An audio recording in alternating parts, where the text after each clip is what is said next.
I think I just want to acknowledge as well your contribution, obviously, to the Good Friday Agreement and everybody involved. And I think it's important, as you have acknowledged everyone involved. So thank you.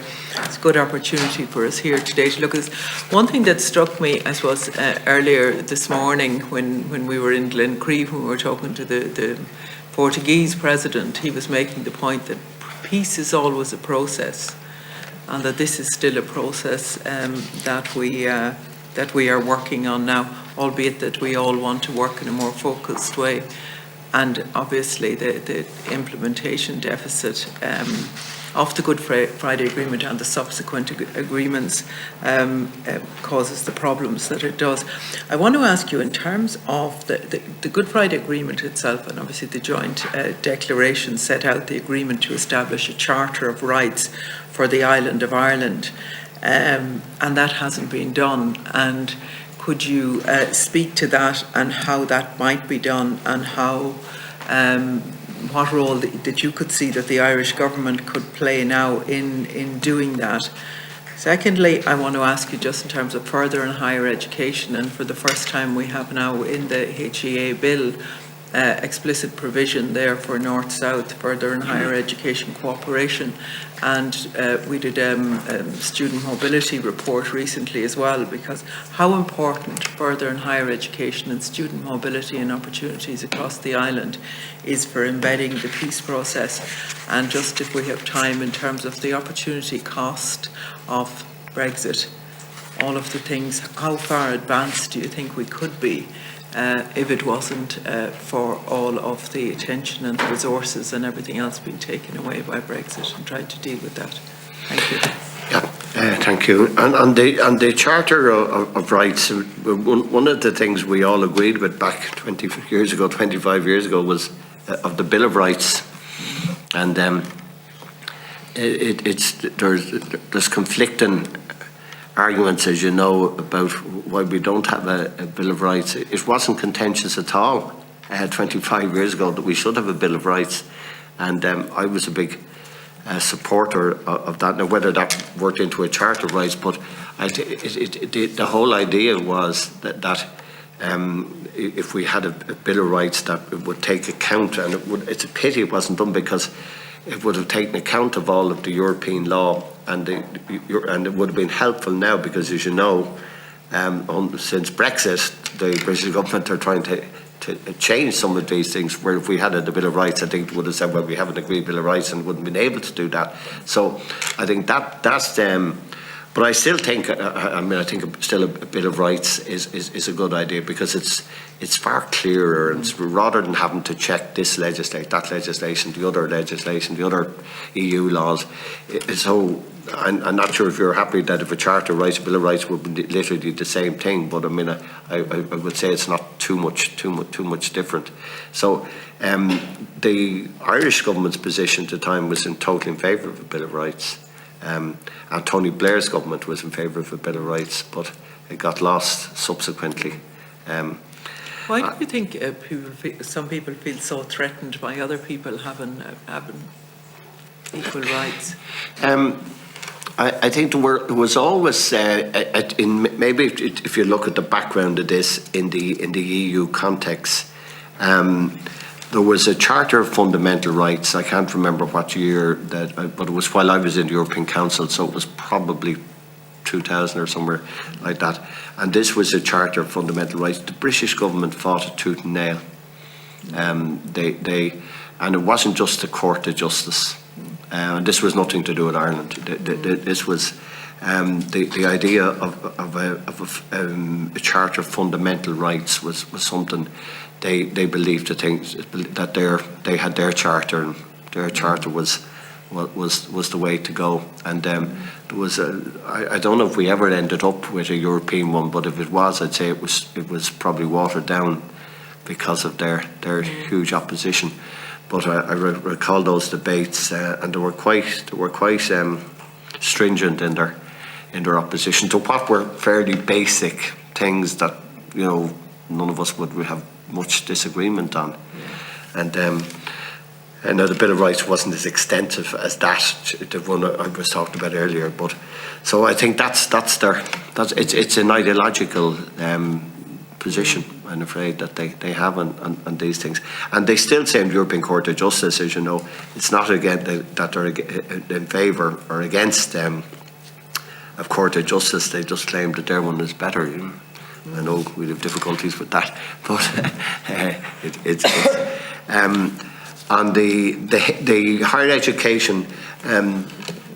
One of the things that I think is really good now, and that's been for a number of years, there's been a lot of collaboration and cooperation and integration of the universities. I mean, they, as you know, because you're dealing with this all of them, they fight for resources, but they do have a lot of collaboration. And one of the things I think that probably was good, that when we brought in the funding and the EU funding into the university system, that it kind of forced them to collaborate and integrate their efforts. So I think that's good, and I think it's very good on an all-island basis as well. And some of the work that they're doing, the Constitution now has been done between the universities north and south. So I think those things are. But yet we don't see the student mobility. In fact, it has decreased or remained the same in the last quarter of a century. And I think that's the missing piece, if you like. One of the things on that, which, you know, as you know, I don't have figures, but it still is a pity that so many of the sons and daughters of the unionists people go abroad and don't see the mobility, and I think that's an area where we should be trying to encourage them, because what happens is they go abroad and they don't come back. Now, some people might argue the rights and wrongs of that. From my perspective, I think that's a pity, because you're losing good people that could well get jobs here.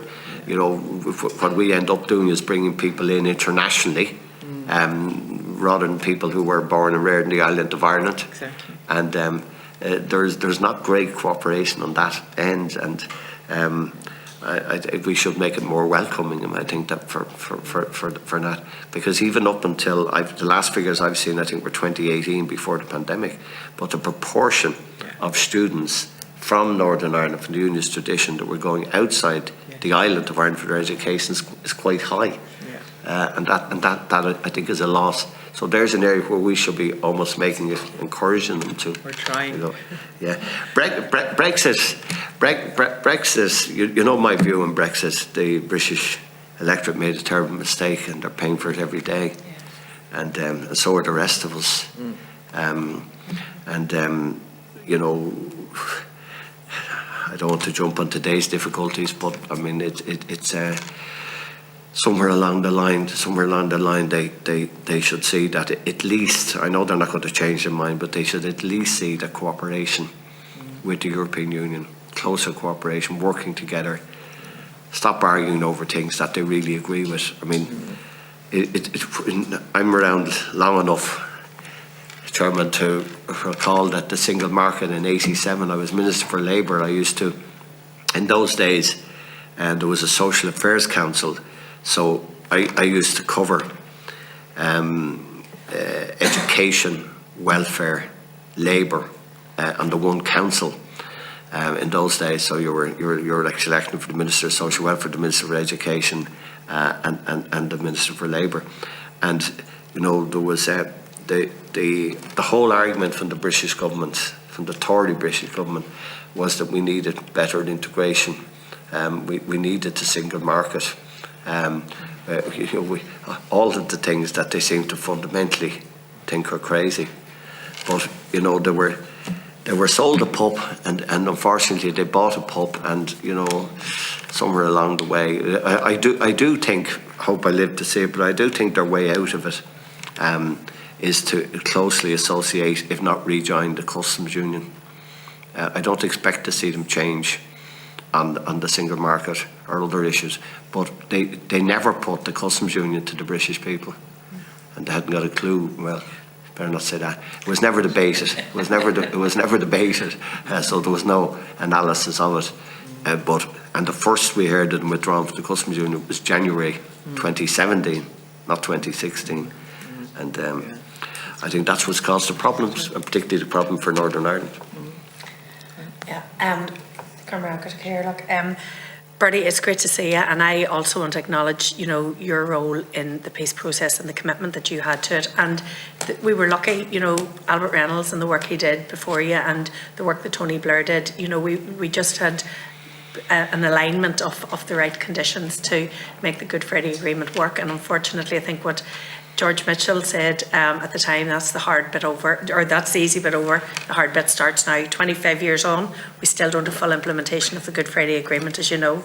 But I think there are certainly positives, and I shared a platform on Monday night with Ben Collins, who's written the book Preparing for Unity, and young Peter Adair, who's at Oxford University. Ben was educated in Dundee, Peter's at Oxford. Both of them went out of this country for an education and realised their Irishness. And they're now, part of a growing voice of civic people from within the unionist community who want to engage and have dialogue. And Glenn Bradley is one of those people who's just been confirmed for the Ireland's Future event now in November. And he said, about some of the abuse he's already getting on Twitter, and he said, and I quote, "They truly fear confident, free-thinking minds capable of their own assessment and debate." And there are confident, free-thinking minds within this island, people who come from a unionist tradition, who want to be part of the planning. They want to be as much part of the birth of a new nation as we do. And unfortunately, political unionism is holding them back in a lot of senses. But we've got some brilliant people who are coming forward and engaging in those debates. I also think, and Orla asked the question about Northern representation, sometimes the hardest conversations we have are down here with people from other political parties who have nearly as big a mindset against unification as what we deal with in the north. And I think, the more work that we do down here, the more we get to know one another. You've talked a lot today about dialogue, and unfortunately more dialogue would be very useful in this building amongst us all, and bringing people in from that unionist tradition. I was so disappointed. Ian Marshall did great work in the Shannon, and I'd love to have seen more of that. So I think we do need to find a way to open up those lines of communication, Bertie, and to keep that dialogue going, that we can move forward. I also welcome the fact that if people want to make the case for the status quo, or for, I'd appreciate and look forward to that debate too. I think the problem for them is that once they start writing their list of pros and cons, that list is very one-sided, and it's hard to argue the merits when you see what's happening in London today. Just by way of a wee bit of information, the bookies have reduced the odds on Boris Johnson coming back into number 10. So, I mean, it's not getting any better. And so I mean, when you look at what's happening, and I mean, the turbulence that we've had in Britain in the past few days, it's very hard to make a strong case for against unity when you see what's happening in Britain. So it's just my thoughts, and if you'd want to comment on that, I'd appreciate it. No, I think as Boris coming back, he definitely will feel that he's followed his great belief in Churchill. Anyway, we'll see. No, listen, I think the whole issue of the dialogue and the cooperation and trying to work it, it's I don't know what it's like in here nowadays, but because I only can watch a certain amount of it on TV but when I do but when I do, I know Northern Ireland discussions and debates and questions time that used to really take up all the time one time, but I know there's a lot of competing demands nowadays for the time. But the more and particularly in the border counties, there's that's I think where the real dialogue can come from, because it's the same issues. Yeah. It's the same issues. It's the same business issues, agricultural issues, trade issues. There is no difference, and I think the more of that happens, the better. And it also, I think, in debates. In fairness, I think a lot of our young people coming up are open for the debates and the dialogue, but it's how the case is put to them. I think that's going to be the challenge for the period ahead, because there's so much information nowadays. It's social media plays its part it fills so much, so it was easier to focus the debate into certain areas. Now it's harder to do it, but listen, I'm confident. I think you're right. I think there are a lot of people from my time in Queen's, and there's really good debates now and really good dialogue about where people are going. The only thing I'd say, Chairman, we just need to be careful not to over scare people, because they need to be pulled into the debate, and that's the big challenge. I don't want to mention any names, but I try my best with politicians in the north to try to say to them, participate in the debate, and it's a hard sell to them. They really feel if they participate in the debate, they're being sucked into something that they can't get out of, which is not the issue. I think we have to be saying to them, what we're trying to do is just have a debate about the future, rather than if they feel that the future